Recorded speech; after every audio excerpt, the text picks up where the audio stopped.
ஒரு சின்ன கேள்வி, காற்றுக்கு எடை இருக்குமா? நாம் காற்றை பார்க்க முடியாது, அதை பிடிக்கவும் முடியாது.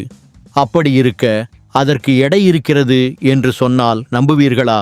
ஆனால் ஆச்சரியம் என்ன தெரியுமா? ஆயிரக்கணக்கான ஆண்டுகளுக்கு முன் எழுதப்பட்ட பைபிள் இதையே கூறுகிறது. யோபு 28:25 இப்படி சொல்லப்படுகிறது: தேவன் காற்றுக்கு எடையை அளித்தார் மற்றும் தண்ணீரை அளவிட்டார். இது வெறும் வார்த்தையா? இல்லை.